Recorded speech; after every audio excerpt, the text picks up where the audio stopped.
Boa noite a todos, sejam bem-vindos. Boa noite.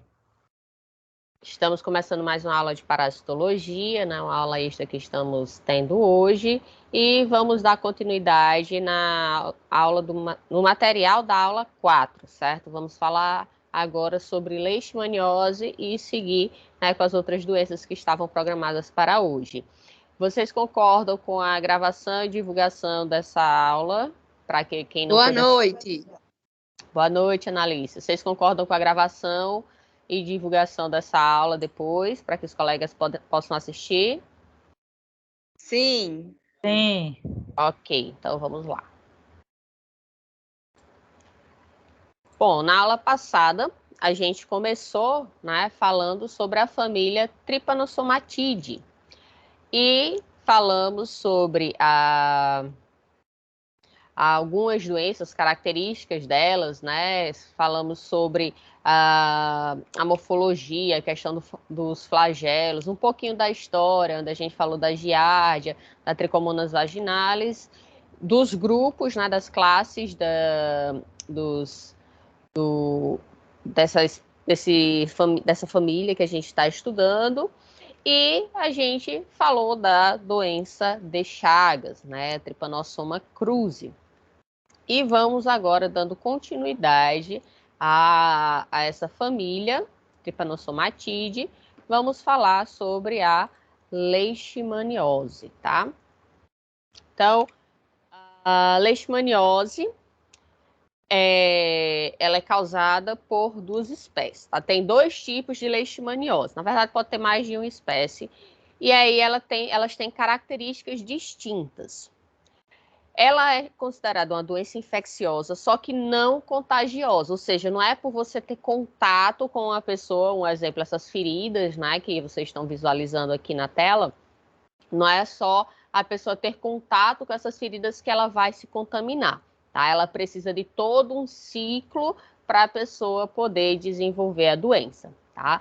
E aí, no gênero Leishmania, a gente vai estudar dois tipos de leishmaniose, que é a leishmaniose tegumental ou cutânea, conhecida também como úlcera de Bauru. Então, tegumental cutânea quer dizer o quê? Pele. Então, são essas fotos aí que vocês estão conseguindo visualizar, são justamente relacionadas a leishmania, né, a úlcera de Bauru. E a leishmania visceral ou calazar. Vocês já ouviram falar desse termo calazar? Já. Só ouvi falar. Certo. A gente ouve esse termo quando está relacionado ao quê? Vocês lembram? A doença do cachorro. Isso. Então, a gente ouve muito falar de calazar, né, que é a leishmaniose visceral. Popularmente, a gente conhece mais como calazar mesmo. Então, vocês vão ver mais quando se fala em cachorros, em cães. Lembram que na aula passada eu falei sobre a questão de zoonoses? Lembram? Zoonoses, Lembro. pronto, são aquelas doenças que elas tanto vão afetar a gente como animais, certo?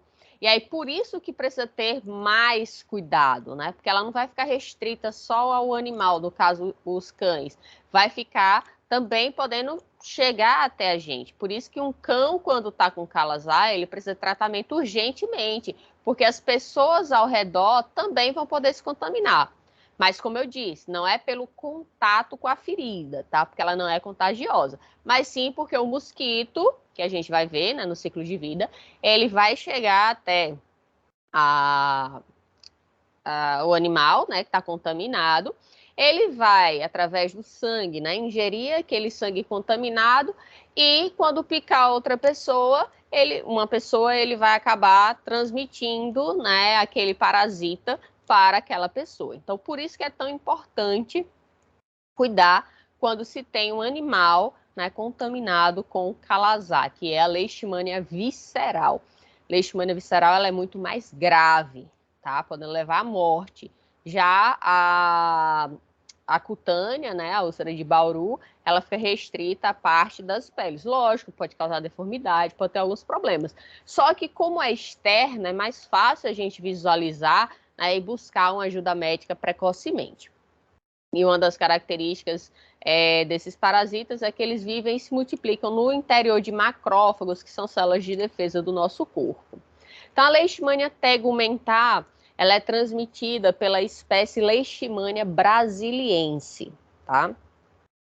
Ela é caracterizada por feridas, como a gente falou, né, feridas na pele. Mais frequentemente, essas feridas elas vão ocorrer aonde? No rosto, nas mãos. Por quê? Porque o mosquito, né, ele precisa picar a pessoa. Então, as partes do corpo, como o tronco, né, as partes das pernas, vai estar geralmente coberto, vai estar vestido, né? Então, fica mais difícil do mosquito chegar até ali. Então, podem surgir feridas nas mucosas, né, do nariz, da boca, da garganta. Então, aonde tiver a ferida, ou aonde tiver descoberto, o mosquito vai poder chegar até ali. Já a leishmania visceral, que é o calazar, né? Então, o nome da doença é leishmania visceral. Calazar é o nome popular.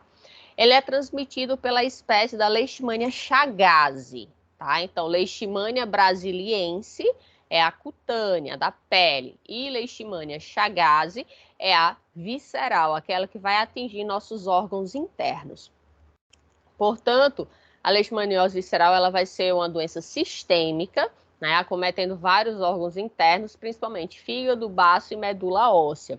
Acomete essencialmente crianças com menos de 10 anos. Pode atingir qualquer idade, mas principalmente essa faixa etária.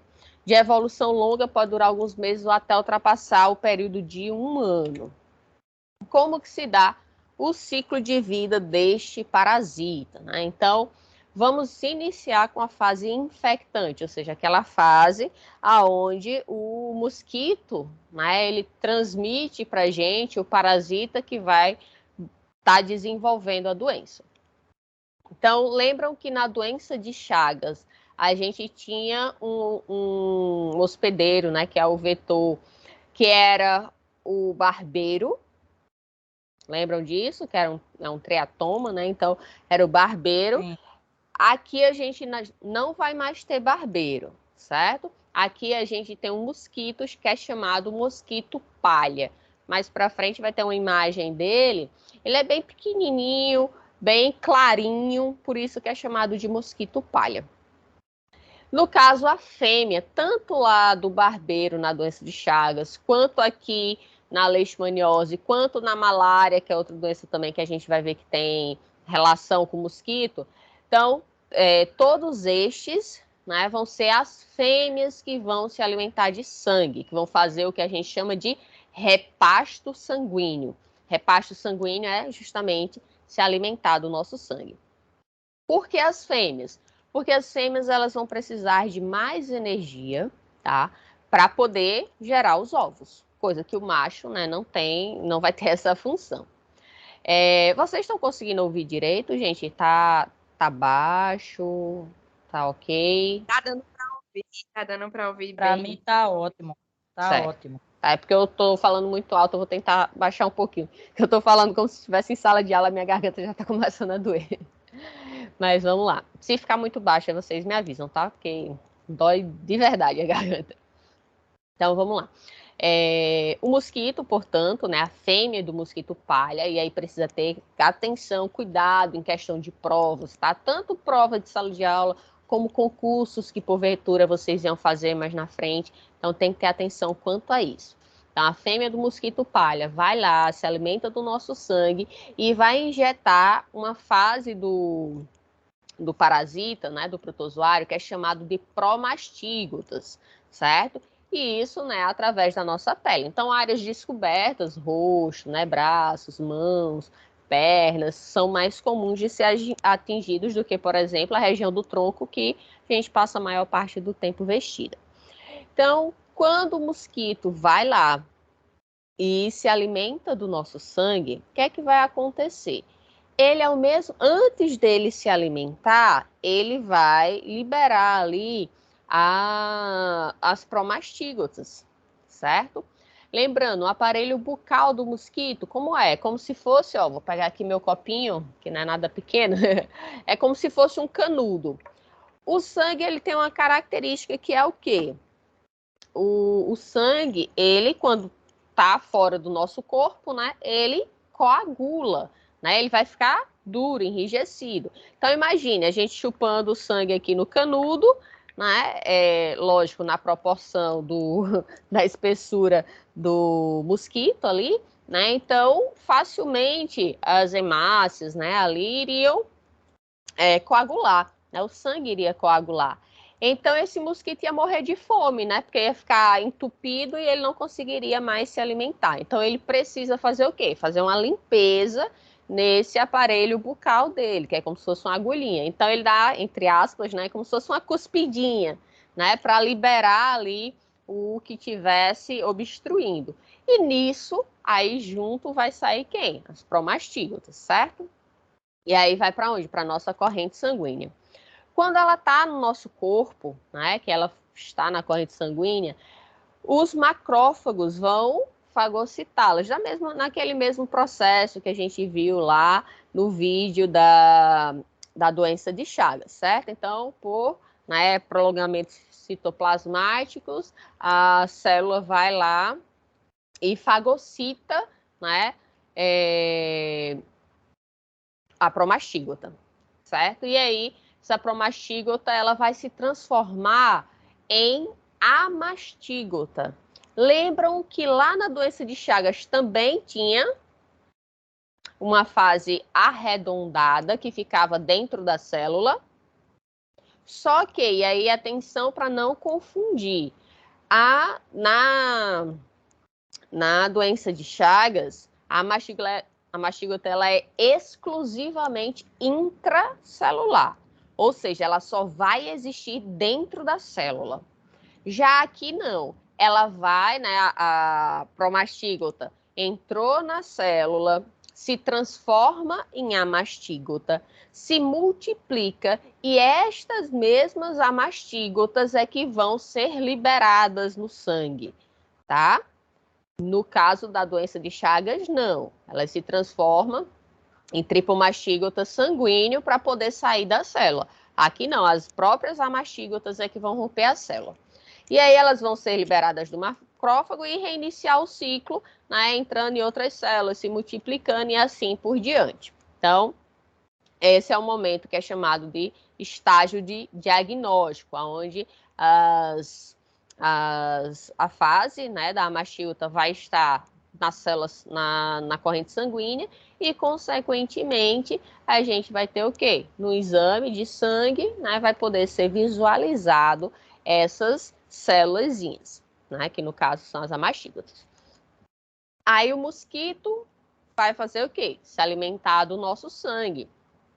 Quando se alimenta do sangue contaminado, e aí isso tanto faz se é a gente que está contaminado ou se é, no caso da doença da leishmania visceral, se é o cachorro, tá? E aí ele vai o quê? Se alimentar daquele sangue contaminado e vai ingerir amastígotas. Dentro do mosquito, essas amastígotas se transformam em promastígotas, se multiplicam e através de reprodução assexuada, e lá no intestino do mosquito vai migrar para o aparelho bucal, que é chamado de probóscide, tá? E aí reinicia o ciclo.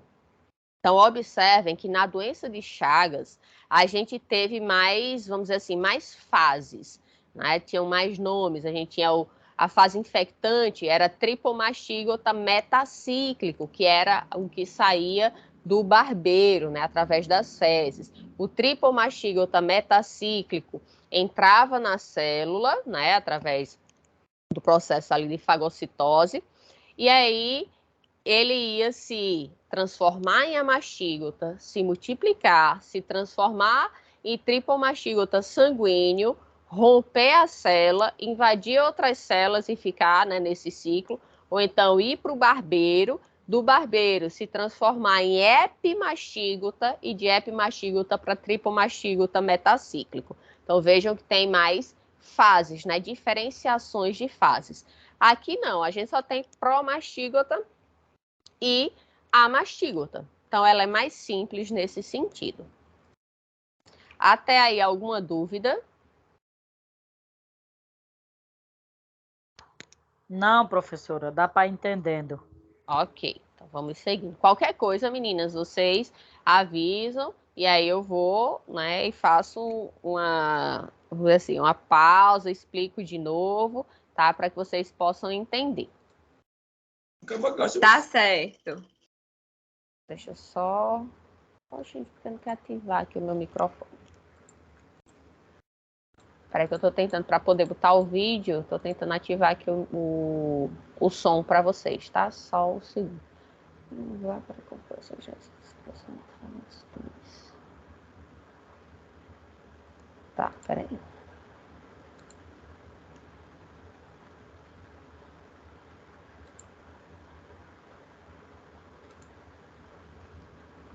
Vamos ver se agora vai.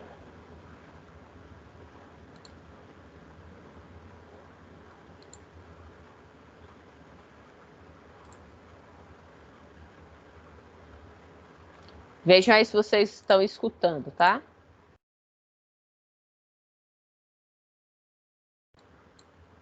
Peraí, por enquanto eu tô sem áudio.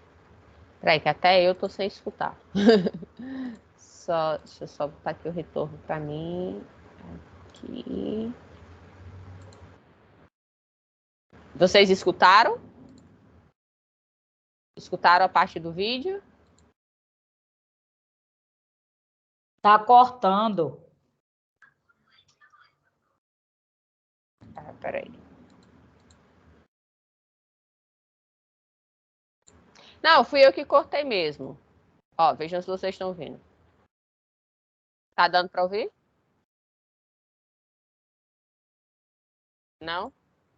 Então tá, peraí, deixa eu tentar. Aqui, consegui. Pronto, agora vamos funcionar. Vamos lá. Prestem atenção no vídeo, tá? O ciclo de vida da leishmania no homem. A infecção de um hospedeiro vertebrado ocorre quando a fêmea do flebotomínio, conhecida popularmente como mosquito palha, que é hematófaga, pica um mamífero para se alimentar. Observe que durante a ingestão de sangue, o inseto infectado inocula a forma promastigota metacíclica, que penetra na pele do hospedeiro. Repare que o parasito pode invadir uma gama de células como células dendríticas, fibroblastos, podendo invadir primeiramente neutrófilos e principalmente macrófagos. Neste exemplo, observamos a forma promastigota aderindo à membrana do macrófago e iniciando o processo de internalização via fagocitose. Veja a formação de pseudópodes e o parasito sendo internalizado em um vacúolo chamado vacúolo parasitóforo. Repare que no interior do vacúolo, o parasito se diferencia para a forma mastigota. Posteriormente, ocorre a fusão de lisossomos, descarregando seu conteúdo e contribuindo para a formação do vacúolo parasitóforo. Porém, note que o parasito não é alterado pelas enzimas lisossomais. Observe que no interior do vacúolo, a forma mastigota se multiplica por fissões binárias sucessivas. Note que muitos amastigotas ficam aderidos à membrana do vacúolo, preferencialmente pela sua região posterior.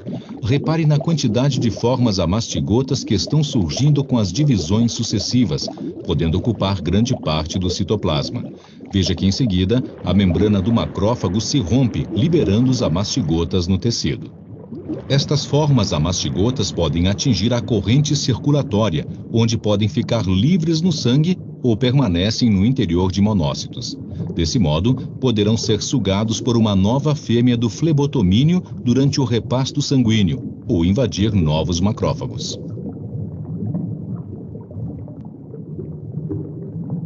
Repare agora que observamos a forma amastigota aderindo à membrana de um novo macrófago. Note que o parasito também é internalizado via fagocitose, onde há a formação de pseudópodes, e o parasito é internalizado em um vacúolo. Após o processo de internalização, repare que lisossomos se fundem ao vacúolo, participando da formação do vacúolo parasitóforo. Então, vai reiniciar, né, agora do mesmo jeito, seguindo o mesmo processo, vai se multiplicar até romper a célula. Então, vamos ver agora o ciclo de vida no inseto vetor, ou seja, no mosquito palha. O ciclo de vida da leishmania no inseto. A infecção do inseto flebotomínio ocorre quando a fêmea pica um mamífero infectado e ingere células sanguíneas e outras células, especialmente monócitos e macrófagos contendo formas amastigotas. Veja que os amastigotas são conduzidos à região anterior do trato digestório. Neste novo ambiente, os amastigotas se aproximam formando aglomerados, chamados de ninhos ou ilhas de amastigotas, que ficam protegidos no interior da matriz peritrófica. Neste ambiente, dá-se início ao processo de transformação das formas amastigotas em promastigotas procíclicos. Repare que os parasitos e o sangue ingerido ficam retidos no interior da matriz peritrófica. Observe que a matriz peritrófica começa a se romper na região anterior e as formas promastigotas migram para o epitélio do trato digestório.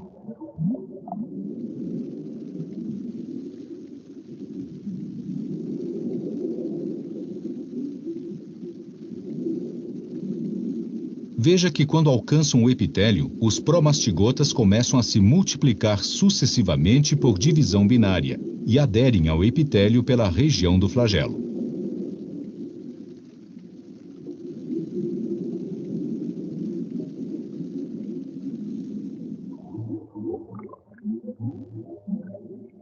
Repare que alguns parasitos são eliminados junto com o conteúdo estomacal.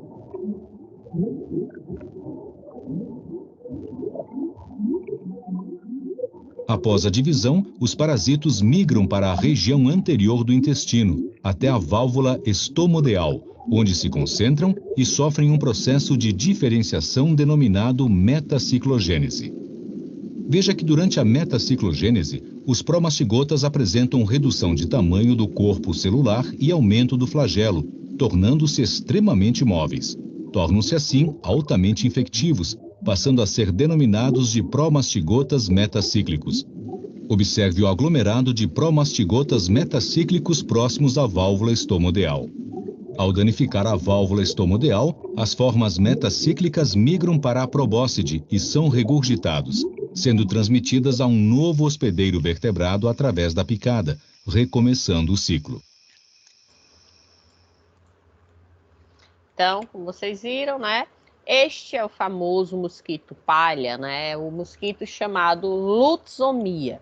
São insetos hematófagos, ou seja, se alimentam de sangue e são conhecidos como flebótomos ou flebotomíneos, tá? É a mesma coisa.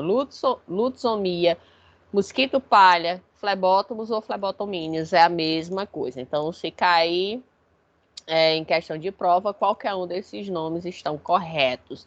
Ele é um inseto muito pequenininho, né? Um mosquito muito pequenininho. Então, dependendo da tela de proteção que você utilizar, né? Como é que chama? Aí que põe o cortinado, né? Que põe na cama e tal. Então, dependendo da malha, ele, mesmo com aquela malha, ele consegue passar. Oi? É mosquiteiro. É, isso, mosquiteiro. Tava tentando lembrar o nome.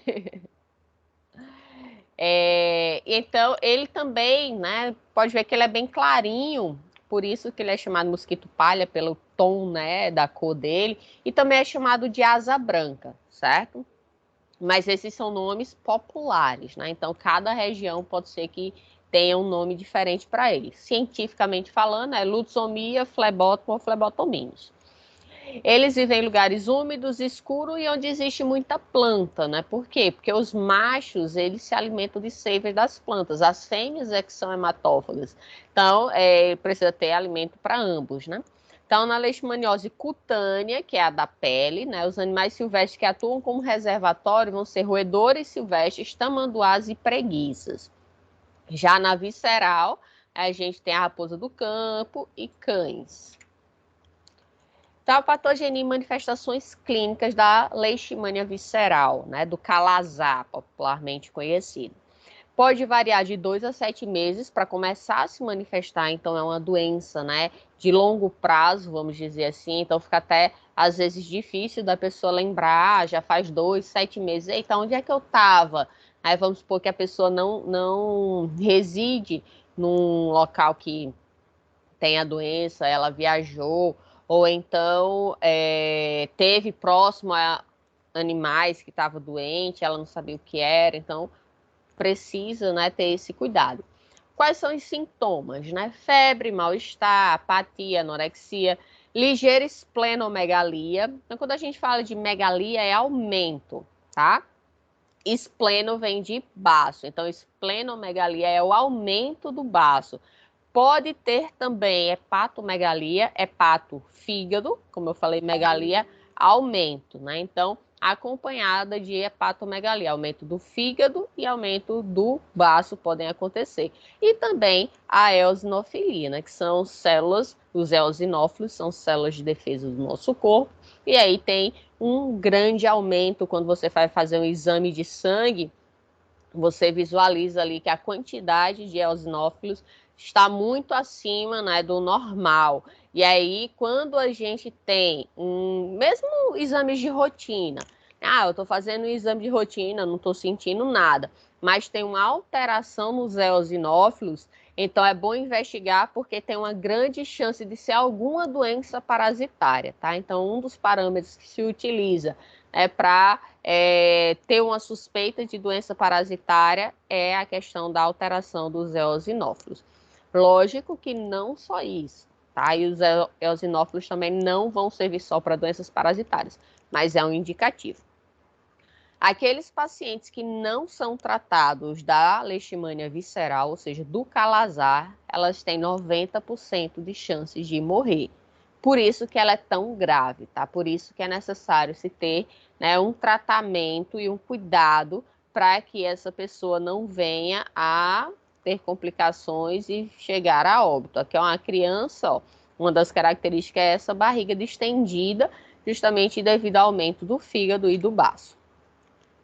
Na leishmania tegumentar, né, que é a cutânea, né, a da pele, ou pode ser chamada popularmente de úlcera de Bauru, também pode variar um pouco de semana, meses, até anos para começar a se manifestar. Né? Vão apresentar feridas únicas ou múltiplas, que são bem típicas da característica da doença. Pode apresentar como se fosse verrugas ou também framboesóis, formado de framboesa, né? Esse indivíduo aqui, ó, a gente vê bem essa característica. Veja que o nariz, a boca, a orelha dele, tá tudo comprometido. Esse aqui, ó, o septo nasal já foi, né, todo destruído. O nariz dele, né, a parte de cartilagem já foi toda destruída pela doença. E aqui, um cachorrinho também com a leishmania tegumentar. Então, na leishmania... No caso... Oi. Licença. No caso, ela vai, tipo, destruindo, tipo, aos o tecido. poucos. Isso, não é algo imediato, não é abrupto. Septo nasal. E não tem cura? Tem cura, sim. Tem cura. Só que precisa ir até, né, o serviço de saúde. Essa é a questão. Né? Esse é o problema. E na úlcera de Bauru, né, na leishmania tegumentar, é mais fácil a pessoa buscar o serviço de saúde porque você está vendo, né, ali na pele. Deixa eu só voltar aqui o slide. Isso aqui não ficou assim do dia para a noite, né? Esse rapaz aqui, esse homem, não ficou assim do dia para a noite. Então, foi uma negligência ou até a questão da falta de infraestrutura onde ele mora, né? A gente não sabe se onde ele reside tem hospital, tem serviço de saúde para que ele possa estar se tratando. Então, tem várias questões sociais, né, como a gente já falou várias vezes, a questão social está muito relacionada com doenças parasitárias, certo? Pessoas de classe social mais baixa, né, são as maiores vítimas. Então, leishmania visceral, a gente vai ter o diagnóstico clínico ou laboratorial. No caso clínico, é através de uma boa anamnese, né, exames de palpação, como uma das características, né, é o aumento do baço e aumento do fígado, né, esplenomegalia e hepatomegalia. Então, o exame de palpação, né, o baço fica aqui na região esquerda, o fígado pega toda essa região aqui do quadrante superior direito do abdômen. Então, a gente, né, através da palpação, dos exames clínicos, de anamnese também, o profissional ali, ele vai estar, né, tendo uma noção do que pode ser, e lógico, complementando com exames laboratoriais, porque a hepatomegalia não é causada só pela leishmania, né? Existem outras doenças que também vão poder estar causando isso. Por isso ele vai ver, tô vendo que tem aumento do baço, tô vendo que tem aumento do fígado. Vamos fazer um exame laboratorial para fazer o confirmatório de o que é que está causando isso. No caso do exame laboratorial, vão ser exames parasitológicos e também punção da medula óssea, né, que é um dos locais onde ela pode se alojar também. No caso da leishmania tegumentar, que é a da pele, o exame clínico é pelo aspecto da lesão, certo? Onde o profissional ele vai estar identificando pelas características da ferida, né? Também já ter uma noção e complementar para realmente dar a confirmação, né, do diagnóstico, o exame laboratorial, onde vai fazer uma biópsia, né? Fazer a retirada de um pedaço daquela ferida, aonde vai fazer, aquele fragmento vai ser levado para o laboratório para fazer a análise, né? E ao microscópio, durante a visualização do microscópio, se a pessoa se for, né, causada pela leishmania tegumentar, vai ser possível ver, né, os parasitas naquela lesão, tá? E aí tem a confirmação do diagnóstico.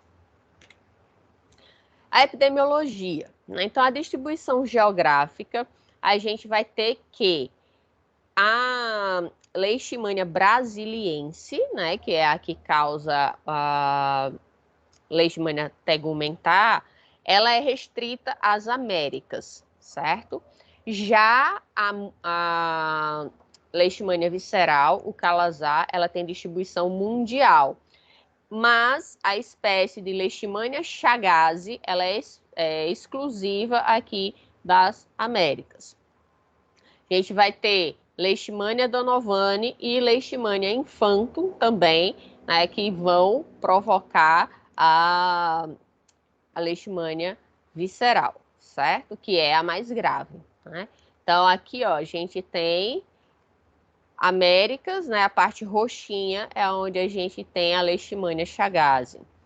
Aqui na Europa, em roxo, predomina a leishmania infantum, e aqui na Itália, a gente tem a leishmania donovani. Na África, né, mais da metade da África, a gente vai ter leishmania, né, visceral, aonde em alguns locais onde está só roxinho é leishmania infantum, aonde está só azulzinho, em 4 países aqui, ó, a gente vai ter a leishmania donovani, e aonde tem o roxinho com a bolinha, a gente tem os dois, certo? O mesmo segue para a questão da Ásia, tá bom? Então, vamos ver agora a epidemiologia, né? Conhecer um pouquinho mais sobre a leishmaniose. Então, a leishmania tegumentar tem sua fonte de infecção roedores silvestres, edentados, que são tatus, preguiças, tamanduás, marsupiais, como por exemplo o timbu, né, que é o gambá brasileiro, e animais carnívoros, como os cães, gatos, coatis, equinos, que são cavalos, e os humanos, certo? Então a gente vê que tem, vamos dizer assim, animais que a gente facilmente encontra, né, em regiões de campo, né, em fazendas. Então, vão ser comuns aí para eles poderem estar transmitindo. E nas cidades, né, vai ser mais fácil através de cães e gatos. Então, isso é a doença, né, a tegumentar da pele. Forma de transmissão, promastígotas, né, que vai ser através da picada do lutsomia ali. Quando fizer o repasto sanguíneo, né, o mosquito vai estar liberando as promastígotas, certo? Veículo de transmissão, a picada da fêmea do flebotomínio contaminada. Se ela não tiver contaminada, não tem problema algum, ela não nasce, tá, já com o parasita. Então, ela precisa se alimentar de um organismo, e aí pode ser todos esses aqui, ela precisa se alimentar de um organismo contaminado para poder adquirir aquele parasita e só assim poder levar para outro organismo, certo? Então, o veículo de transmissão, picada da fêmea do flebotomínio contaminado pelo promastígota, certo? Tem que ter o promastígota dentro dela. Via de penetração, a inoculação das promastígotas, né, na pele pelo flebotomínio, quando a fêmea vai lá picar a gente. Leishmania visceral, a fonte de infecção, os animais silvestres, raposa, e os animais domésticos, os cães, né, que no caso aqui a gente está falando do calazar. Forma de transmissão, a promastígota também. Via de transmissão, a mesma forma da leishmania cutânea, então picada da fêmea dos flebotomínios contaminada pela promastígota, e a via de penetração, inoculação da promastígota na pele. Então, a mesma forma, né, só que a leishmania cutânea vai ficar na pele e a visceral vai atingir os órgãos internos. E, lógico, pode levar à morte, né, gerar mais complicações. Profilaxia, né? Então, como que a gente pode evitar se contaminar por essa doença? Então, evitar construir casas, né, e acampamentos em locais muito próximos à mata, porque a gente viu, né, que tem uma quantidade muito maior de animais que podem servir ali de reservatório para o parasita. Fazer dedetização quando indicada pelas autoridades de saúde para eliminar o mosquito. Evitar banhos de rio ou de igarapé perto da mata. Então, não é por causa do banho, não é a água, mas sim como você está na mata, né, até chegar ali naquele rio, então você pode, né, ser picado por mosquitos. Utilizar repelentes na pele quando estiver em matas e áreas onde há a doença, né? Então, pela epidemiologia, a gente sabe se naquela região existe ou não a doença, existe ou não a espécie do mosquito vetor. E aí a gente se protege, né? Ir para a mata é sempre importante colocar repelente, porque existem várias doenças, né, que podem estar sendo transmitidas por aquele ambiente. Usar mosquiteiros para dormir, né? Então aquelas telas ali para cobrir as camas, né? Lembrando que tem que ser uma tela com a malha bem pequenininha, porque senão ele consegue passar. Usar telas protetoras em janelas e portas também, para evitar que o mosquito entre dentro da sua casa. E eliminar cães com diagnóstico positivo para leishmania visceral, para evitar o aparecimento de casos humanos. Essa parte vocês concordam? Hein, meninas? Vocês concordam com eliminar cães com diagnóstico positivo de calazar? Vocês já viram isso acontecer? Professora, eu concordo. Se não houver o tratamento de antibiótico, soro, essas coisas, né? Que realmente eu não sei. Mas sacrificar o animal em termos disso, com calazar, eu concordo. Certo. Dona Alice, tem alguma opinião? Professora, assim, né? Eu não concordaria, mas caso não houvesse outro meio de tratar o animal e também de evitar com que isso passe para o ser vivo, para o humano, quer dizer, para o homem, aí eu concordaria, mas seria então, em último caso. Vocês concordam também, partindo desse princípio, que seria natural, então, matar um ser humano que está com calazar?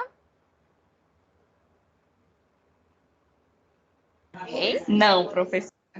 Não. Então, vamos Como eu entender. disse, eu não concordaria, mas, tipo assim, em último caso, não havendo Não, tratamento, então, mas, de fato, o que a em senhora último perguntou caso, iria foi matar um ser coerente. humano? É verdade. É, realmente. Então, por isso É, que realmente. eu coloquei Acho que não aqui. é justo. Exatamente. Eu coloquei em destaque aqui o eliminar e cortei. Por quê? Porque hoje em dia, assim como tem tratamento para nós, seres humanos, também tem tratamento para os animais. Então, não é necessário matar o cachorro só porque ele está com diagnóstico de calazar, certo? Existe tratamento. É caro, mas existe. Tem como você tratar. Lógico que isso vai depender das condições financeiras, né? Da pessoa ali que tem aquele cãozinho. Por exemplo, eu tenho meus gatinhos, eles são membros da minha família. Eu vou tratar de qualquer doença que eles tiverem, eu vou fazer de tudo para eles fiquem bem. Né? Então, vou fazer vaquinha na internet, vou fazer o que for para tentar, caso né, eu precise de alguma coisa. Realmente, o que a senhora disse até me pega, porque há um tempo atrás eu tava sofrendo, né, porque mataram minha cachorra. Jogaram veneno para ela e tudo mais, e a gatinha da minha avó também. Então, tipo assim, deve existir ou procurar meios, como a senhora disse, se há meios para um ser humano, procuram meios para um ser humano, deveriam procurar para um animal também. Exatamente. Então, E assim, hoje voltando tem atrás, tratamento. Certo? Hoje tem tratamento, tem cura para o calazar em animais também. Então, não é só para o ser humano, tem para o animal também. E, inclusive, durante o tratamento, existe uma coleira específica que o animal usa para evitar que o mosquito pique ele, né, adquira o parasita e vá contaminar outra pessoa. Então, até isso existe. Certo? Então, não precisa eliminar os cãezinhos ali, né? Dá sim para fazer o tratamento e curá-los, sim, com certeza. Tratamento da leishmania tegumentar.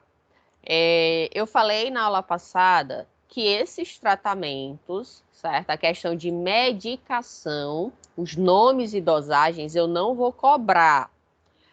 O que é importante relacionado à medicação que vocês têm que saber?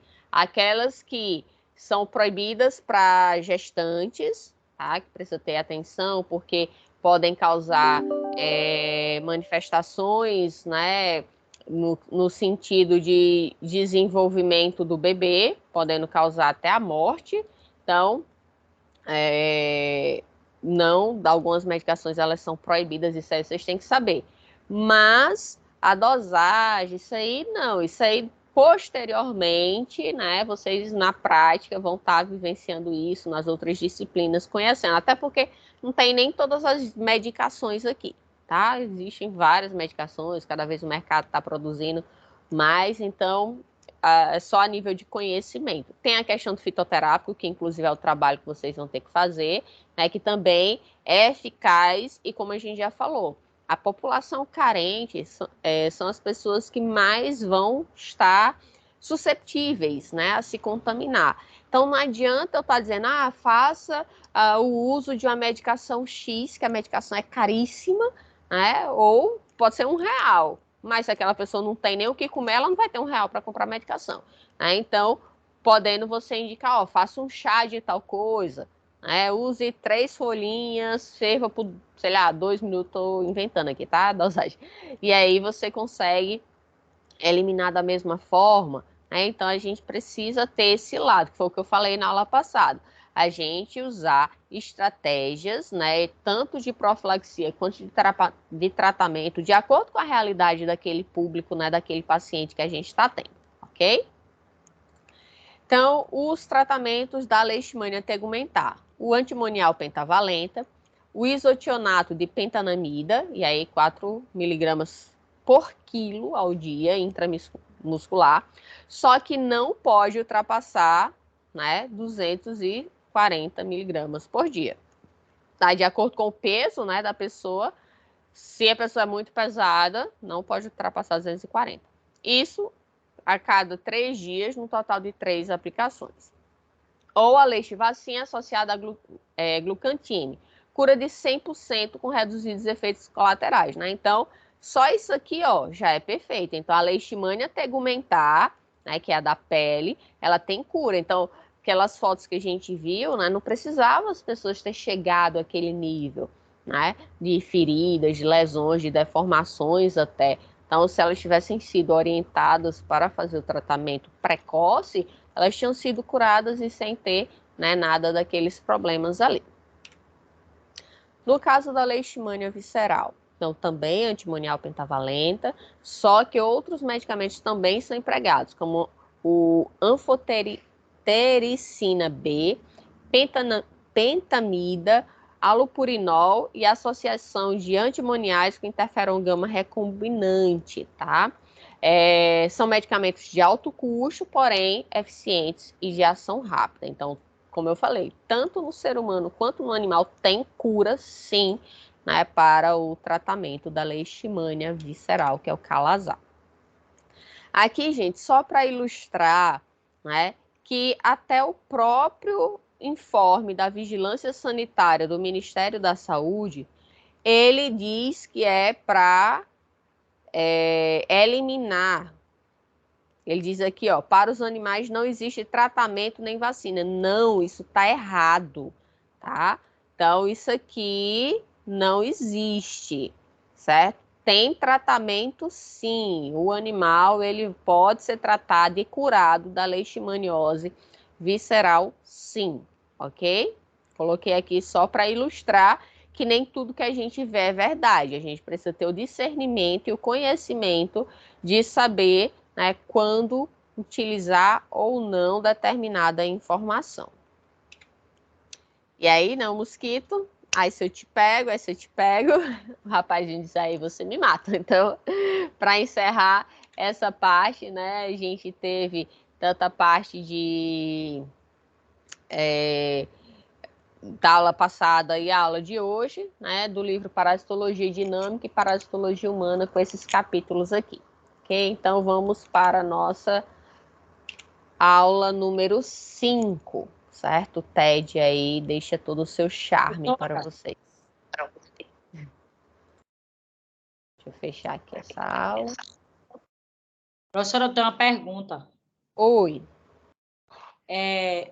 A senhora já, não sei se já teve algum estudo, algum artigo direcionado à questão dos animais tomar só uma dose de vacina, nunca tem um reforço? Como assim? Da leishmaniose? Não, os animais não se vacinam todo ano? Depende. Depende da doença. Essa de campanha que leva para os zoonoses. É a raiva. Então, é só uma dose. Por ano. Sim, entendi. Certo? Certo. Mas tem outras vacinas também, que aí tem que ficar fazendo acompanhamento. Aí tem da mesma forma que a gente tem a caderneta, né, com nossas vacinas, os animais também têm. Certo? Tem que ficar acompanhando. Estão conseguindo ver minha tela agora, aula 5? Ok, então vamos continuar. Agora a gente vai ver outro grupo, né? O tricomonadida, tá? Que a gente vai falar sobre a tricomonas vaginalis.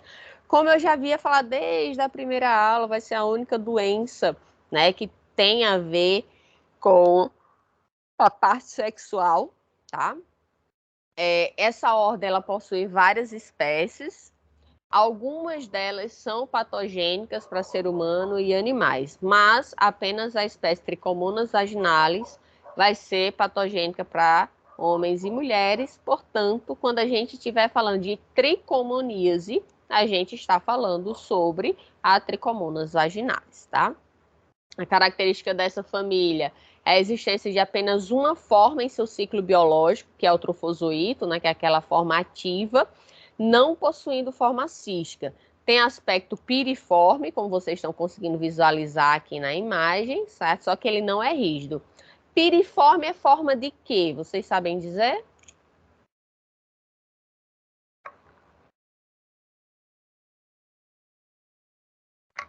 Hein, meninas?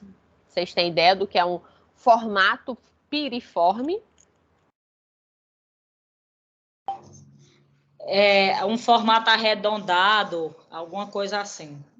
Piriforme vem de forma de pera, tá? E aí, como vocês podem visualizar aqui na imagem, a parte mais larga, né, e a parte mais fina, como se fosse uma pera. Então, piriforme, pera, formato de pera. Então, vamos lá. A tricomoníase, como eu havia dito, ela é muito fácil, certo? Então, vocês não deveriam errar nenhuma questão de prova, né, relacionadas à tricomoníase. Então, ela só tem uma forma de vida, diferente das que a gente viu, né, que sofrem mudanças. É a única dentro, né, da parte de protozoários que a gente vai ver que é sexualmente transmissível, né? Então, ela é muito, muito simples.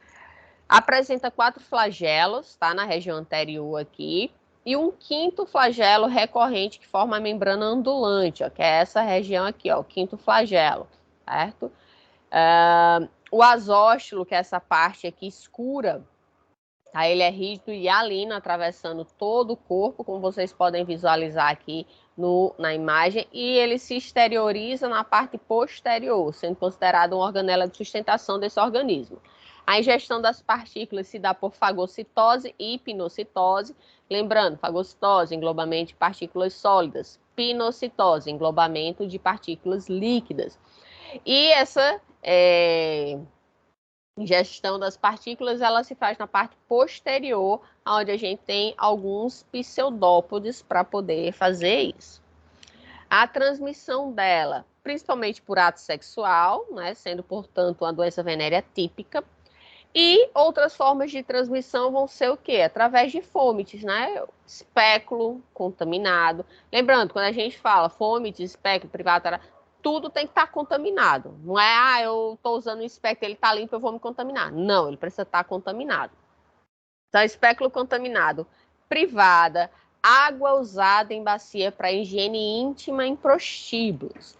Então, eu coloquei isso aqui porque, como tudo que a gente está vendo, depende da região, né? Depende da situação do local onde a pessoa está inserida. Então, não é porque é um prostíbulo que também tem que ser, né, bagunçado. Mas a gente sabe que tem prostitutas de luxo, como também tem aquelas prostitutas que, né, vivem ali em condições precárias. E aí o que é que acontece? Entre um parceiro e outro, né, um cliente e outro, elas simplesmente têm uma bacia de água ali, faz uma lavagem bem rápida da região íntima, e aquela água suja vai caindo ali, vai vindo uma próxima, né, e contaminando e assim por diante. Mães contaminadas podem infectar as filhas durante o parto, certo? Quando for parto normal, certo? Por quê? Porque o parto normal vai passar pelo canal vaginal, né? E aí é a região onde vai estar o parasita e, portanto, no parto pode acontecer. O trofozoito, ele sobrevive entre 1 e 2 horas em ambientes úmidos e não expostos ao sol. Então, veja que ele é bem, vamos dizer assim, bem sensível, né? Não é um parasita que vai passar horas, dias, né, semanas ali exposto ao ambiente. Não, então ele morre facilmente. Pode ficar esse período também em roupas íntimas ou toalhas, né? Em caso de promiscuidade, eu coloquei aqui o que o livro traz, né, de referência, mas não necessariamente promiscuidade. Por quê? Porque a pessoa pode compartilhar uma toalha e não ser promíscua. Eu coloquei aqui, mas só para colocar como parênteses, né, que não tem relação, né, isso, porque eu emprestei uma toalha, eu sou promíscua. Não. Às vezes você, sei lá, sua própria irmã, né, você vai, saiu para algum canto, e aí, boa noite, Nayara, seja bem-vinda. A gente começou Boa noite, agora... professora. Boa noite. Começou a falar de tricomoníase, tá? Eu estou falando aqui em relação à questão de que o livro traz, certo? E eu trouxe só para esclarecer para vocês a questão de toalhas, compartilhar toalhas, né, em casos de promiscuidade. Então, cuidado quando se tem esse tipo de informação, porque não necessariamente porque você compartilhou uma toalha, você é promíscuo, né? Eu estava dando um exemplo, você pegar, compartilhar com a irmã, né? Até com um parceiro ou parceira, não quer dizer que você, né, é promíscuo, é só uma toalha que você colocou ali. Agora, lógico, você está num prostíbulo, né, numa situação onde realmente há uma grande rotatividade sexual ali e todo mundo usando a mesma toalha, aí sim, né, pode acontecer a transmissão. Nayara, o início da aula, tá? Na verdade, a aula inteira ela está sendo gravada, certo? Então, depois você pode retornar para assistir a parte que eu falei sobre a leishmaniose, tá bom? Tá bom, obrigada, professora. Nada. Sim, no caso de parto e sexo oral, o parasita não é capaz de permanecer na cavidade oral. Então, eu tinha falado que as mães podem contaminar suas filhas no parto normal. Então, quando a bebezinha vai passar pelo canal vaginal, se a mãe estiver contaminada, a criança pode se contaminar porque o corpo dela, né, todo entrou em contato ali com os fluidos vaginais da mãe, inclusive a parte íntima da bebê. Agora, por oral, né, pela boca, não vai ter transmissão nenhuma. Então, quem faz sexo oral, tanto em homem quanto mulher, né, não vai adquirir a tricomoníase. Pode pegar outra coisa, diversas, inclusive, né, mas não a tricomoníase, tá bom? E no parto, a atenção é essa questão pela boca, mas pode sim passar da mãe para a filha, quando for parto normal, pela questão dos fluidos da mãe, né, contaminados, entrar em contato ali com a região genital da bebê. Certo? Deu para entender, gente? Ok. Então, como eu falei no início, né, a doença é muito simples, né, o ciclo de vida dele é muito simples, só existe uma forma de vida, não tem ovo, não tem cisto, ele não se transforma em nada, é só aquilo e acabou-se. Né, é o trofozoito. Então, a transmissão é ser humano para ser humano, simples assim. Só que é necessário ter cuidado, né? Eu já havia falado sobre isso.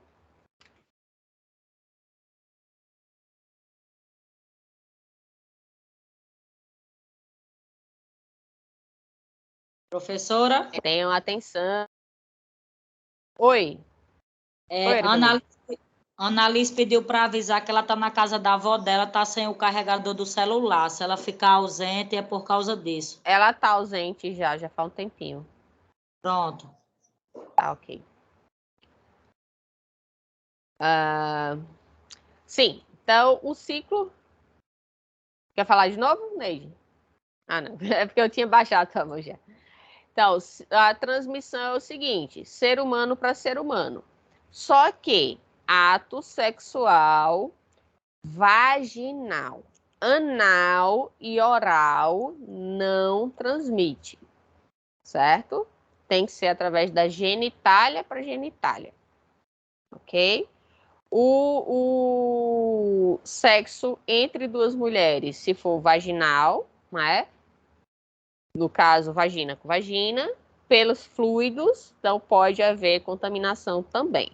Agora, oral, não. E no caso de dois homens, tanto oral quanto anal, também não vai ter contaminação. Então, contaminação. Sexo, né? Genital, com a pessoa contaminada sem preservativo. Por quê? Porque sexo genital protegido, pronto, não tem perigo. Sexo genital entre pessoas saudáveis, também não tem perigo, certo? Sexo desprotegido, mas que não foi genital, então também não tem problema. Para tricomoníase, né? Vai ter problema se a pessoa tiver outras doenças. Sempre ter cuidado. Então, sempre usem preservativos, né? a gente não sabe, né, aonde aí os parceiras vão, né, passear quando a gente não está vendo, e muitas vezes, né, acaba acontecendo a transmissão de doenças. Inclusive, né, só abrindo um parênteses aqui, existe uma quantidade, né, relativamente alta de idosas, mulheres idosas, com infecções sexualmente transmissíveis, só que elas em si, elas nunca praticaram, né, enquanto casadas, sexo com outras pessoas. Então veio de onde isso? Adivinha, né? Das puladas de cerca dos maridos. Então, tem muito, inclusive, AIDS, né? Mulheres idosas, HIV positivo, devido à infidelidade de maridos. Lógico que o inverso também acontece, né? Mas a gente sabe que a questão de pulada de cerca é mais comum entre os homens, né, do que entre as mulheres. Então, os trofozoítos, eles vão formar colônias em ambientes com pH menos ácido, entre 4,5 a 6, certo? Então, o que é que acontece, né, fisiologicamente falando, no nosso corpo? Nós, mulheres. Vocês já tiveram a disciplina de fisiologia? Tem, meninas? Já. Ótimo. Tá. Oi, Nayara. Ai, peraí, meu microfone fechou sem querer. A gente começou a cursar agora, professora. Tá, estão cursando esse semestre? Isso mesmo. Vocês não viram ainda a parte reprodutiva, não, né? Eu já. Certo. Neide, é porque tu veio transferida, né? Isso. Ok. Nayara, vocês estão em qual parte? Quer dizer, vocês já viram a parte reprodutiva? A gente está ainda na parte de... Na reprodutiva, não. O que a gente viu foi somente em anatomia e um pouco por cima em genética e embriologia. Por cima não, né? A gente viu, assim. Sim, Mas não, mas a parte fisiológica muda um Não. pouco. Então, vamos lá. Então, tudo bem. Vou só abrir um parênteses aqui. Não vou explicar tudo, porque, como isso é fisiologia, mas, como vocês sabem, eu não consigo seguir adiante com o conteúdo se vocês ainda não tiveram, né, a informação. Então, eu vou falar de forma que sirva, né, para aplicar aqui na disciplina e depois vai servir lá para a fisiologia também. Nós mulheres temos, né, uma variação hormonal durante o nosso ciclo menstrual, tá? E aí, essa variação não é só hormonal, ela vai influenciar também em relação ao nosso pH vaginal, certo? O pH, ele pode ser o quê? Ácido, neutro ou básico. Vocês já viram o sistema digestório em fisiologia? No caso, Nayara? Nayara? Nayara, você... Meu microfone ele demora um pouquinho, professora, para ligar. Tá. E Tá o celular um pouquinho lento. A gente está vendo. Certo. Então, só para fazer uma referência, né? No sistema digestório, a gente tem o quê? A boca com pH neutro, o estômago com pH ácido, extremamente ácido, né? E o nosso intestino com pH básico, certo? Então, né, durante todo o processo digestório, a gente vai tendo aí variações durante o pH. Na nossa região vaginal, né, pelo ciclo menstrual, com a alteração dos hormônios, a gente também vai ter uma variação de pH. No caso da tricomoníase, como a gente vê aqui, elas gostam, né, de pH em torno de 4,5 para 6. 7 é neutro, certo? Mais do que 7 é básico, menos é ácido. Então, elas gostam ali entre 4,5 e 6. Então, com essa variação normal que a gente tem, vão existir momentos que a tricomoníase vai conseguir se multiplicar mais, justamente pela alteração do pH quando ele tiver mais ácido, certo? Então, quando a pessoa se contamina, né, o trofozoito, que é a única fase da vida do organismo, do parasita, ele vai ficar, né, mucosa vaginal, no caso de nós mulheres, ou na uretra peniana, no caso dos homens. Vai acontecer uma multiplicação, né, através de divisão binária ali, multiplica, multiplica, multiplica, e com isso vai formar a colonização da região vaginal nas mulheres e da uretra peniana nos homens. Esses organismos, eles são anaeróbicos facultativos. O que é que quer dizer isso? É que tanto com ou sem oxigênio, eles vão conseguir se desenvolver, certo? Aeróbicos, precisa de oxigênio. Anaeróbicos, que não precisa. Como ele é anaeróbico facultativo, com ou sem, para ele, tanto faz, ele vai existir do mesmo jeito. Então, o ciclo de vida, contato sexual, genital, com a pessoa contaminada sem preservativo, vai transmitir para outra e assim por diante. Nós mulheres apresentamos mais sintomas, né? Os homens geralmente passam desapercebido e esse é o problema, né? Primeiro, nós mulheres nos cuidamos muito mais. E aí vai lá no ginecologista, identifica que está contaminada, se trata. Chega em casa, tem relação com o parceiro não procurou ir no médico saber se é alguma coisa, não tomou remédio nem nada, ele está contaminado, ele não está sentindo nada, mas ele está contaminado. O que é que vai acontecer com você? Se você tem a relação sem preservativo, vai se contaminar de novo e vai ficar nesse ciclo, certo? Então, nos homens, né, finalmente uma doença que não é mais afetada nos homens, porque geralmente as doenças elas provocam mais sintomas, né, e a taxa de contaminação é maior entre os homens. Então, ela não causa nenhuma lesão ou sintomatologia aparente. Quando vem a provocar alguma coisa, é uma uterite, né, ou seja, infecção ali na uretra, uretrite, com corrimento reduzido. Já em nós, mulheres, né, aí já pode provocar algo mais grave ou pelo menos desagradável, tá?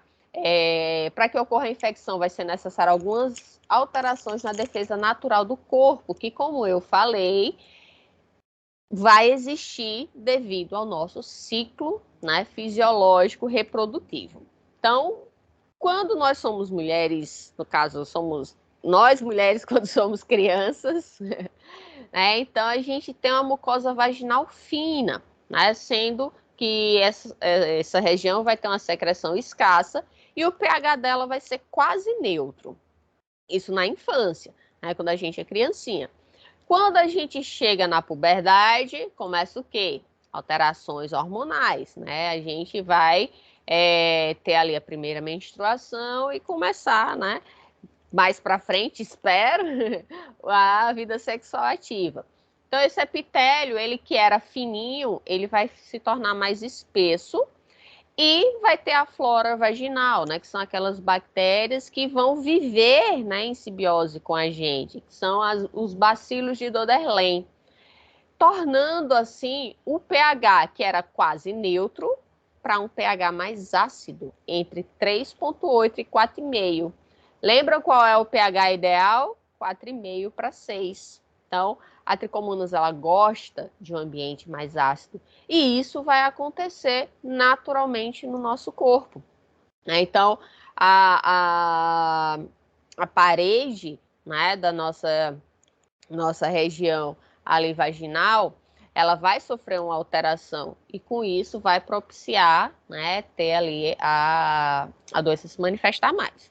Então, esse ambiente normal, ele não vai estar favorecendo os agentes, mas quando a gente tem modificações, né, como eu falei, período menstrual com alteração hormonal, pode ocorrer dele ficar mais fino e com isso vai ter uma diminuição dos bacilos, consequentemente a diminuição da acidez, porque 3,8 já é muito ácido para ela, e aí fica entre 6 e 6,5, né, que já é suficiente para os trofozoides se manifestarem ali.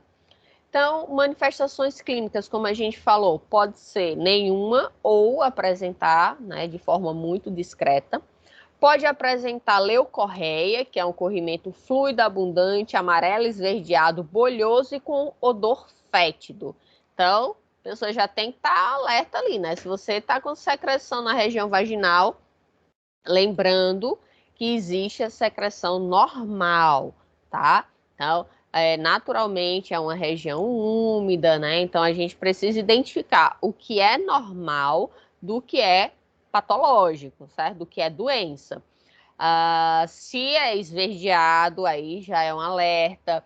Se amarelado também, né? Se é bolhoso, se fede muito. Então, tudo isso precisa de atenção. Durante o nosso ciclo menstrual, vai existir uma diferença, né, nesse corrimento natural também, ficando, né, mais abundante, né, pela questão da lubrificação durante o nosso período fértil, certo?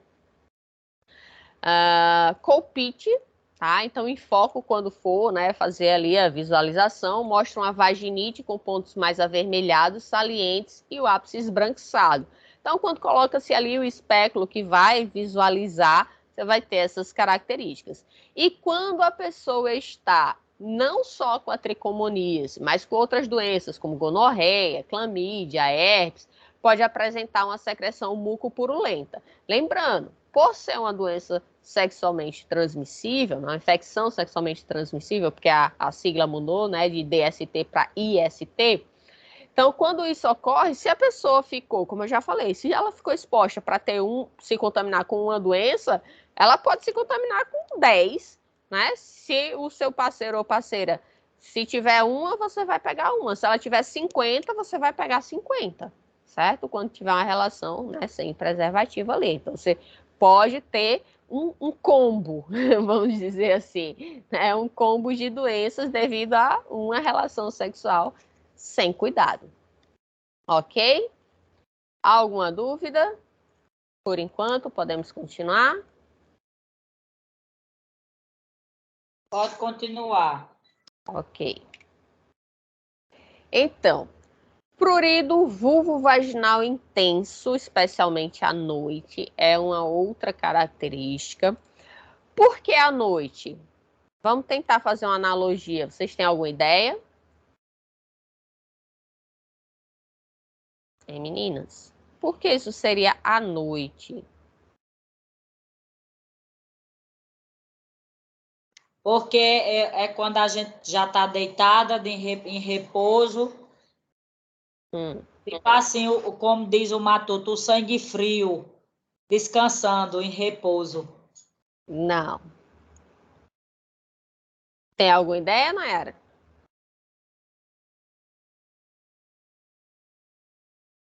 Não? Então vamos lá. Tem a ver com o repouso, mas não necessariamente o que você falou, Neide. O que é que acontece? Quando a gente está no dia a dia, né, durante o dia, a gente toma banho, né, a gente vai no banheiro várias vezes durante o dia, né, a gente se lava. Então, vamos dizer assim, a região vaginal está tendo, vamos dizer assim, uma certa limpeza durante o dia, né? Durante a noite, não. A gente se deita, passa em torno ali de 8 horas, né, na cama, às vezes um pouquinho mais, um pouquinho menos, mas em média 8 horas na cama, né? Não é toda noite que você acorda para ir ao banheiro, né? E mesmo assim você não vai acordar para tomar um banho, não sei em casos especiais, mas geralmente não. Então, o que é que acontece? A região ali ficou muito tempo, né, quentinho, né, porque a pessoa tá ali dormindo, tal. E aí, propenso aos trofozoítos ali da tricomona só se multiplicarem, certo? Por isso que causa essa irritação. Prurido é coceira, tá? Então, vai ter essa coceira durante a noite. A tricomonas, ela não vai afetar na gestação, nem provoca aborto. Só que, o que é que acontece? Se a pessoa está na fase aguda da doença, ela vai impedir o intercurso sexual e na fase crônica reduzir a libido. O que isso significa? Se você, Antigamente não, né? Porque antigamente o que importava era só a vontade do homem. Se o homem quisesse transar, ia lá, fazia, pouco se lixava para o que a mulher estava querendo. A mulher só servia ali, né? Como se fosse uma boneca inflável. Ainda bem que isso mudou, né? E a gente tem agora, lógico, o respeito, né? E a relação sexual consensual, né? Então, quando essa relação sexual ela não é consensual, mesmo que seja entre marido e mulher, isso é estupro, tá, meninas? Isso é estupro. Se você tá com um namoro, né, com um casamento, seja lá qual o nível de relação, e você não quer ter aquela relação sexual e o parceiro força, isso é estupro. Não é porque tá namorando, porque tá casado, que aquela outra pessoa tem o direito de fazer o que quer com o seu corpo. Então, denuncie. E aí, o que é que acontece em relação aqui com a tricomonise? A libido é o desejo sexual. Então, se você tem uma diminuição do desejo sexual, a tendência é que você pratique menos sexo. Então, se você pratica menos sexo, as chances, né, de ter um filho diminuem. Então, não é que ela vai afetar a gestação. Ela vai diminuir as chances de você ter, porque você não vai ter vontade de ter o ato sexual. Ok? Ok? Ok. Certo. Reduz um pouco a vitalidade dos espermatozoides. Ok. Meu microfone derrubou. Tá certo, né? Reduz um pouco a vitalidade, a vida dos espermatozoides, mas só precisa de um. Se aquele um for forte o suficiente para seguir adiante, aquela mulher engravida normalmente. Como a gente já falou, no homem geralmente ela é assintomática, ou quando, né, acontece alguma coisa, é uma uretrite, infecção na uretra, corrimento discreto, claro, viscoso e às vezes pode ser purulento também. Purulento é relacionado a pus, tá? Aquela característica de pus. E no caso dos homens, né, durante a micção matutina, ele pode se queixar de ardor e leve prurido, pelo mesmo princípio que a gente falou.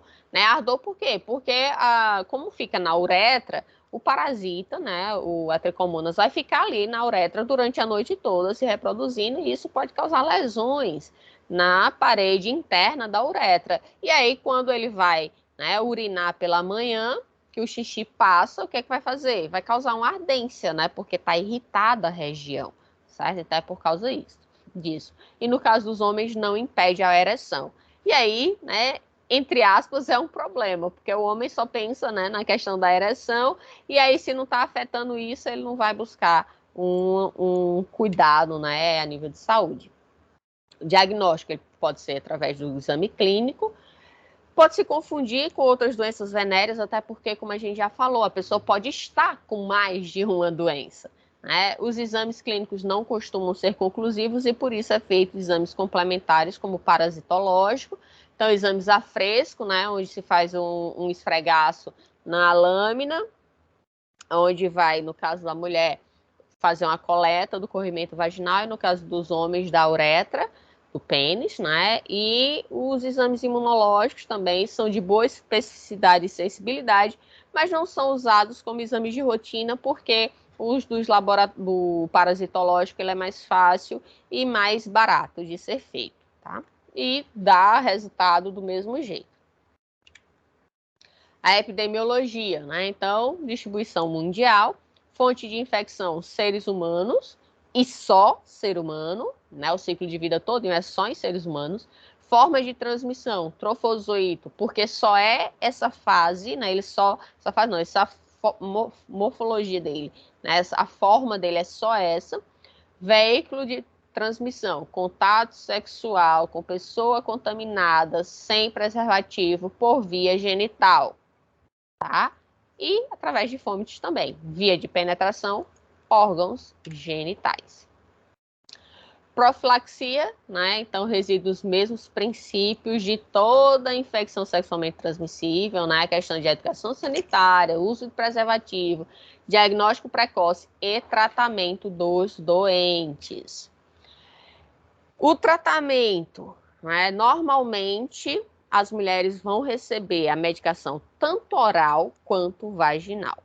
Se a mulher estiver grávida, né, deve ser administrada a medicação com cuidado, porque algumas das medicações, elas são teratogênicas, né? Como eu havia falado, eu não vou cobrar dosagem nem nome de medicação, mas é importante que vocês saibam que existem medicações que não podem ser administradas para mulheres gestantes, certo? No homem, tratamento é apenas por via oral, né, por comprimido, e aí as medicações são nitranoimidazóis, o metronidazol, ornidazol, tinidazol, nimorazol, carnidazol, secnidazol, então esse grupo aí, né, são eficazes contra tricomonas. A vacina tem a Sucotricovac, onde se coloca cepas, né, de Lactobacillus acidófilos, apresenta bons resultados a partir da 3ª aplicação. Alguma dúvida, meninas? Até aí a gente pode seguir para a giardia. Pode seguir. Pode seguir. Vamos falar agora, deixa eu só tomar um golinho de água, que minha garganta já está seca.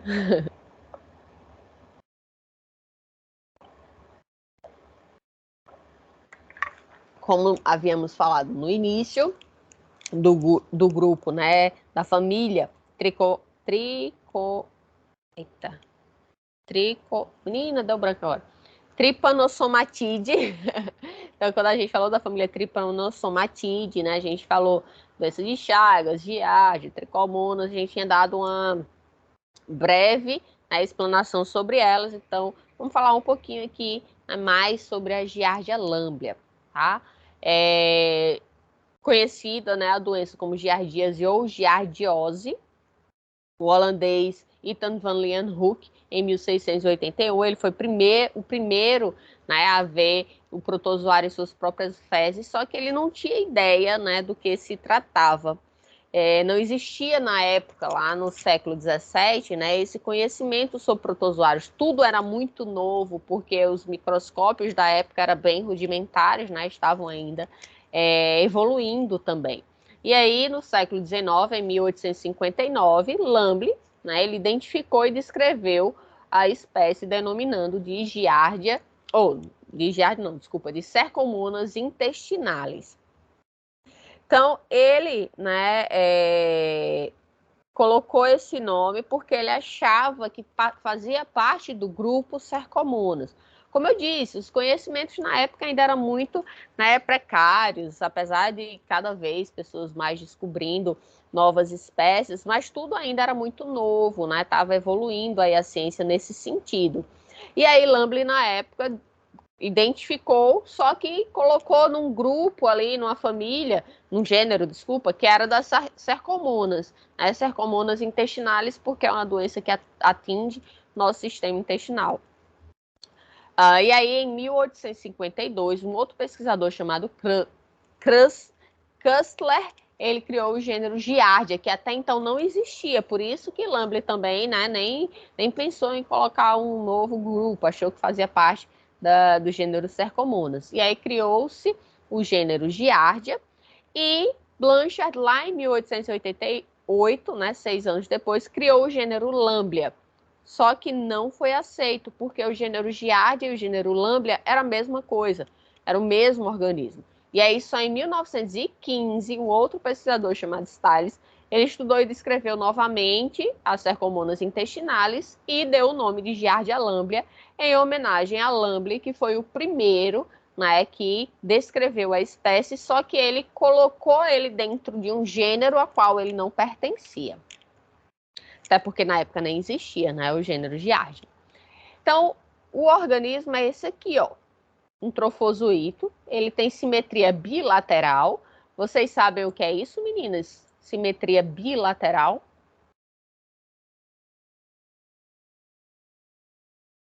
Hein?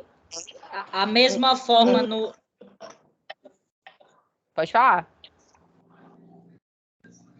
A mesma forma nos dois... Lateral bi. Nos dois... Tipo assim, a mesma forma O mesmo formato nos dois lados. Exatamente. Então, nós, seres humanos, nós somos organismos bilaterais, externamente falando. Se a gente traçar uma linha no meio do nosso corpo, então nós vamos ter o nosso lado direito e do lado esquerdo. Então, são semelhantes. Internamente, não. Internamente, a gente tem órgãos que vão se distribuir de forma diferente. Um exemplo, o baço fica do lado esquerdo, o pâncreas do lado esquerdo, o fígado mais para o lado direito e assim por diante. Mas externamente nós temos simetria bilateral. O que seria a simetria pentarradial? Já ouviram falar? Penta vem de 5. Hã? É que irradia para várias partes do corpo? Não. Pentarradial vem de 5. Quem é que tem 5 lados iguais? Estrela do mar. Certo? Então, a estrela do mar é um organismo pentarradial. Então, o trofozoito, se a gente fizesse um corte aqui no meio dele, a gente teria o lado esquerdo e o lado direito, como se fossem imagens no espelho. Então, por isso que seria simetria bilateral. Então, a fase de vida dele é o trofozoito e o cisto. O cisto ele é típico e sendo facilmente reconhecido por exames de fezes. Normalmente, o trofozoito, que é essa fase aqui, a fase ativa, ela vai ficar na mucosa do nosso duodeno, presazinha, ela tem uma ventosa e vai ficar presa justamente nessa parede. E, às vezes, ela pode também atingir o jejum e até os ductos e a vesícula biliar. Então, se tiver com uma quantidade muito grande, ele vai recobrindo ali toda a parede do intestino, inclusive, chegando em outras regiões. Os cistos são encontrados nas fezes da pessoa contaminada. Quando ela defecar, ela vai estar eliminando esses esses cistos. O trofozoito também tem a forma piriforme, como a gente viu lá na tricomonas, a parte mais larga e uma parte mais estreita. Deixa eu só responder aqui, Nayara. O trofozoito, além de ser piriforme, ele é flexível, achatado dorso-ventralmente. Dorso-ventralmente, o que é? Deixa eu pegar aqui. Tá vendo o gatinho? Tá vendo o gatinho aqui na minha mão, Neide? Ou não dá para ver? Sim, tô vendo. Pronto. Então, vamos supor que o gatinho estivesse assim, em pezinho. O dorso é as costas, o ventre é a frente dele. Então, dorso ventralmente seria se eu fizesse isso aqui, ó. Certo? Deu para entender? Certo, porque aí mexeu com as duas posições, não é isso? Isso, ó, dorso. Se Sim. fosse achatado só no dorso, seria só aqui em cima. Se fosse achatado só no ventre, seria aqui embaixo. Como é achatado dorso ventralmente, então eu achato os dois lados. Certo? Certo. Ai, meu gatinho. Fazendo participação especial aqui. Então, ele é achatado dorso ventralmente, só que a sua região dorsal, ela é convexa e lisa, e a ventral, ela é côncava, tá? Justamente porque ela vai ter uma ventosa, que vai fazer com que ela fique fixa na parede do intestino, na região do duodeno. A parte mais larga, nessa região aqui, encontra-se o disco suctorial ou adesivo, que é, como eu falei, tipo a ventosa. Então, é essa região aqui, ó. Essa região ventral vai ter esse disco que vai fazer com que o parasita fique fixado na parede do intestino. A transmissão é tipicamente fecal-oral, ou seja, através das fezes da pessoa contaminada vai estar eliminando os cistos do parasita, e a contaminação vai ser oral porque esses cistos vão ser ingeridos, A pessoa vai ingerir esses cistos, seja através de uma mão suja, água ou alimentos contaminados, E aí ela vai se contaminar. Então, a ingestão de cistos pode ser encontrada em alimentos variados, água, verduras, mãos sujas. E os cistos também podem ser disseminados por poeira, moscas, baratas, né? Porque como é muito leve, então o vento pode estar espalhando isso. Animais que passem por cima daquelas fezes contaminadas, né? Vamos supor uma barata, uma mosca, pousou ali, passou ali por cima, depois passou em cima do seu pão, né? Ou algum outro alimento, e você comeu aquilo sem lavar, então você pode estar se contaminando. Então, o ciclo de vida, né, é bem simples também. A contaminação vai ser pelos cistos, né, no alimento contaminado. Quando a pessoa ingerir, como é o formato de cisto, lembrando, o cisto é uma forma de resistência, então mesmo com a acidez do estômago, não vai destruir o cisto, ele consegue sobreviver aqui e vai para o intestino. Lá na região do duodeno, primeiro na questão do delgado, né, do intestino delgado, ele vai sair do cisto, se transformando em trofozoito, que é a forma ativa, né, e vai migrar para a região do duodeno, na região do jejunum. Quando for na parte mais posterior do intestino, o que é que vai acontecer? Ele vai se encistar novamente. Tá? Então, o ciclo é assim, ó, o cisto, trofozoito, se multiplicou o trofozoito vai se encistar na porção do intestino, tá? Do intestino grosso, e vai ser eliminado pelas fezes. Essas fezes contaminadas vai contaminar o ambiente e o ciclo se reinicia. A patogenia dessa doença, ela se dá quando a pessoa se contamina com mais de 100 cistos, certo? Menos do que isso é muito pouco para causar, né, algum dano. O período de incubação dele na gente, né, depois da contaminação, quando a gente adquirir o parasita, vai ser de 10 a 15 dias. O período patente, né, ou seja, até a gente conseguir encontrar os cistos nas fezes, varia de 10 a 30 dias após a infecção. Então, quando eu me contaminei, vai ter ali de 10 a 15 dias para poder encontrar nas fezes. Vai ser uma doença que ela é mais comum em crianças, né? Devido a criança ainda estar aprendendo na questão de lavagem das mãos, lavar os alimentos, não pegar alimento do chão e comer sem lavar, né? Então, crianças vão ter, né, muito mais facilmente a giardia do que adultos. E também pessoas com algum grau de imunodeficiência, né, porque elas ficam mais susceptíveis. Pode evoluir para cura, né, com tratamento, ou para cronicidade assintomática, ou seja, ela se torna crônica sem sintomas. Adultos de áreas endêmicas, ou seja, adultos de áreas onde a doença, né, costuma ocorrer, vão ser mais resistentes à infecção, porque o seu corpo está entrando em contato, né, muitas vezes, então cria-se uma resistência, do que aqueles de áreas que não têm. Então, o que é que acontece algumas vezes? Você viaja, vai para uma área, né, onde a doença é endêmica, a água está contaminada, e aí você passa alguns dias lá e aí você tem, né, dor de barriga, passa mal. Aí o pessoal costuma dizer assim, é a água. Realmente, pode ser água, mas não a água propriamente dita. A água por ela estar contaminada, certo?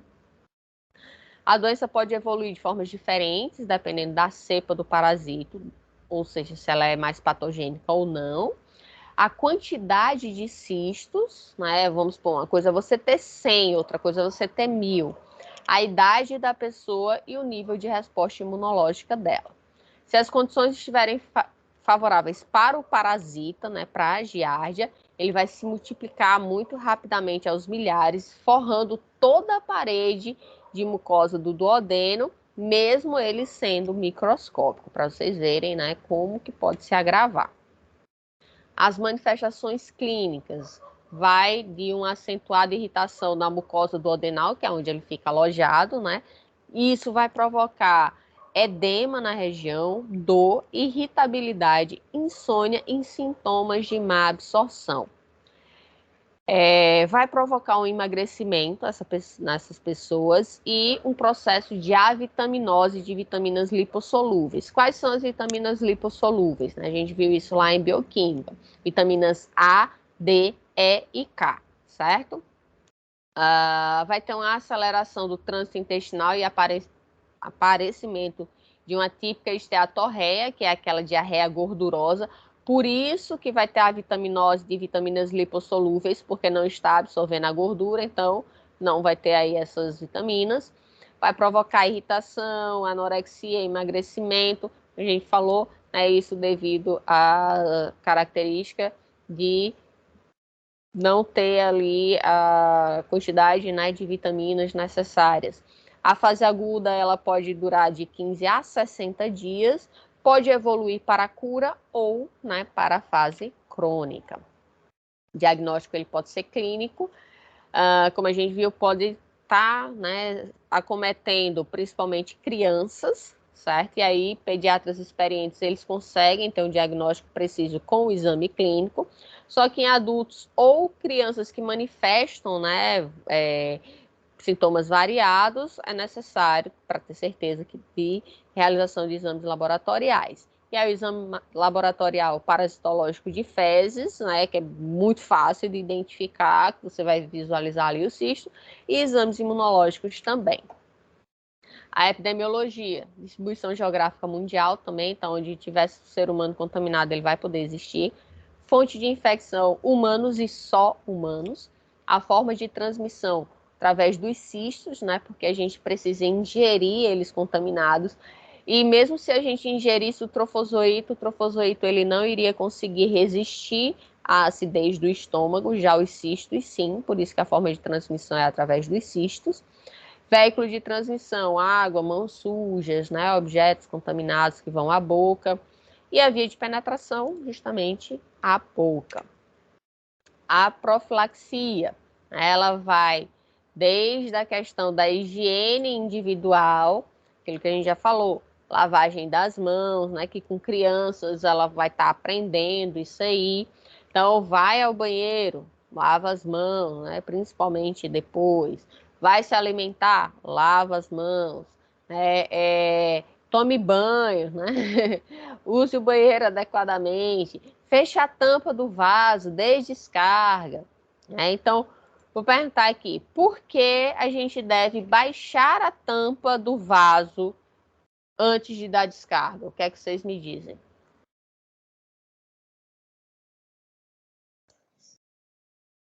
Porque quando a gente não fecha a tampa do vaso, a descarga pode jogar água para o meio externo e ali ter fezes, urina, coisas contaminadas, no caso de ação, né? Exatamente. Então, e aí, né, serve para justificar para aqueles homens que insistem em manter a tampa do vaso aberta, né? Ele precisa fechar para dar descarga. Né? Então, justamente por isso, quando a gente usa o vaso sanitário, é um ambiente extremamente contaminado, né? Vai ter coliformes fecais ali, vai ter bactérias, pode ter vírus, vai ter um bocado de micro-organismos. Então, fecha a tampa e dá descarga. Principalmente hoje em dia, né, que as casas, os apartamentos estão cada vez menores, você mal consegue ficar ali no vaso, já tem a pia, já tem o box do banheiro, tudo muito impressadinho. Aí imagine, a pia do lado do vaso, aí você pega, dá descarga com ela, com o vaso aberto e tá ali no potinho sua escova de dente que também não tá tampada, né? Aí olha as suas fezes caindo ali na escova, que depois você vai para onde? Na boca. Né? Então, olha a situação. Então, sempre fechem a tampa do vaso antes de dar descarga. Para a profilaxia é necessário também tratar os doentes, né? Porque senão eles sempre vão estar lançando novos cistos no ambiente. E, lógico, portadores assintomáticos também, que são aqueles que não têm sintomas, e aí é pior ainda, porque se ele não tem sintoma, ele acha, né, que está normal e não vai se cuidar. Então, por isso que é necessário, pelo menos uma vez por ano ou 2 vezes por ano, né, uma vez a cada 6 meses, que a gente faça um tratamento profilático, né? Tome ali a medicação, aqueles, por exemplo, remédios como Anita, né, ou similar, que ele engloba ali uma variedade muito grande de parasitas, né? Que eles eliminam uma grande variedade de parasitas. Então, se você tiver e for assintomático, ótimo, ele já faz ali uma limpeza. E, lógico, ampliação, né, de serviços de água e esgoto domiciliar. Questão do saneamento básico que a gente sempre fala. Tratamento não é difícil, né? Mas devido a ter um sabor desagradável e acometer principalmente crianças, né? Então, algumas crianças podem ficar ali sem querer tomar a medicação. Então, metronidazol e tinidazol têm uma eficácia acima de 90%. Albendazol, além, né, de ser utilizado para giardia, também atinge os eumintos, que são doenças que a gente vai ver mais para frente. Então, se você também tiver, além da giardia, tiver algum euminto, já ajuda. Empregado por 5 dias como uma terapêutica alternativa. Paromicina, menos eficaz, só que é utilizada em gestante devido à sua baixa absorção sistêmica. Consequentemente, isso não vai afetar o bebê. E no caso, albendazol, ele é proibido para gestantes. No caso de intolerância a algum desses medicamentos, ou mesmo a resistência da giardia, né, em relação a esses medicamentos, é necessário que seja substituído, né, logo que foi identificado que aquela medicação não está surtindo efeito. Então, essa parte, né, de tricomoníase e giardíase foram os capítulos 21 e 23 do Parasitologia Dinâmica e do 13 e 14 do Parasitologia Humana. Ficou alguma dúvida, Neide?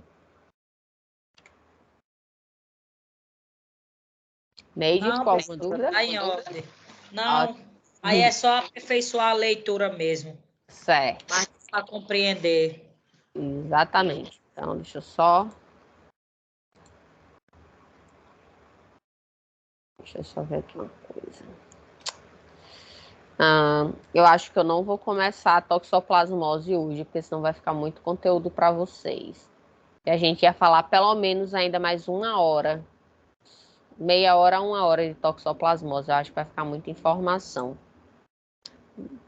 Tá, a gente deixa a aula 6. A partir da aula 6, aí fica 6, 7, 8, 9, 10. Com 5. Ficam 5 para a primeira, 5 para a segunda. Certo? Tudo bem, Neide? Sim, tudo bem. Ok? Para não ficar muita coisa também. Já deu para diminuir, né? A gente já adiantou 3 doenças hoje, para não ficar muita coisa, tá certo? Certo. Pronto, então a gente se despede aqui. Tenham um excelente final de semana. Estudem, certo? E até terça-feira na nossa prova. Vou enviar um exercíciozinho para vocês terem uma noção de como é a prova, tá? Só para vocês sentirem um pouquinho. Tchau, tchau. Tchau. Fiquem com Deus. Tchau.